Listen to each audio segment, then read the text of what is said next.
खीरा बहुत अच्छी सब्जी है ये, लेकिन इसको सही समय पर अगर आप इस्तेमाल करते हो तो ये बहुत ही कारगर हो सकता है। इसकी एक लाइन याद कर लेना, सुबह हीरा, दोपहर में जीरा और रात में कीड़ा। अगर आप हीरे को सुबह इस्तेमाल करते हो 11 बजे से पहले तो ये हीरे की तरह काम करता है, सबसे ज्यादा आपके इम्यून सिस्टम को बढ़ाता है। अगर यही आप दोपहर में यूज करते हो एज अ डाइजेस्टिव काम करता है, और एज अ जीरा, जैसे जीरा डाइजेस्टिव की तरह यूज करते हो वैसे ही एज अ दोपहर में डाइजेस्टिव की तरह काम करता है। और यही खीरा अगर आप रात में खाते हो तो ये डेंजरस कीड़ा बन जाता है, ये अंदर से आपके इम्यून सिस्टम को खराब कर सकता है। हमेशा खीरे को सुबह इस्तेमाल करो या फिर दोपहर में इस्तेमाल करो, रात में सैलेड में कभी।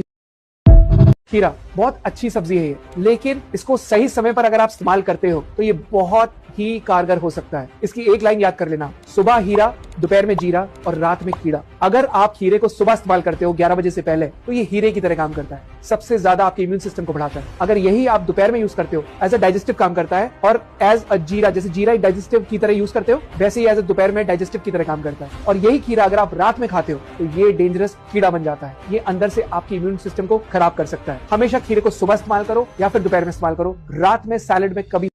खीरा बहुत अच्छी सब्जी है ये, लेकिन इसको सही समय पर अगर आप इस्तेमाल करते हो तो ये बहुत ही कारगर हो सकता है। इसकी एक लाइन याद कर लेना, सुबह हीरा, दोपहर में जीरा और रात में कीड़ा। अगर आप हीरे को सुबह इस्तेमाल करते हो 11 बजे से पहले तो ये हीरे की तरह काम करता है, सबसे ज्यादा आपके इम्यून सिस्टम को बढ़ाता है। अगर यही आप दोपहर में यूज करते हो एज अ डाइजेस्टिव काम करता है, और एज अ जीरा, जैसे जीरा डाइजेस्टिव की तरह यूज करते हो वैसे ही एज अ दोपहर में डाइजेस्टिव की तरह काम करता है। और यही खीरा अगर आप रात में खाते हो तो ये डेंजरस कीड़ा बन जाता है, ये अंदर से आपके इम्यून सिस्टम को खराब कर सकता है। हमेशा खीरे को सुबह इस्तेमाल करो या फिर दोपहर में इस्तेमाल करो, रात में सैलेड में कभी।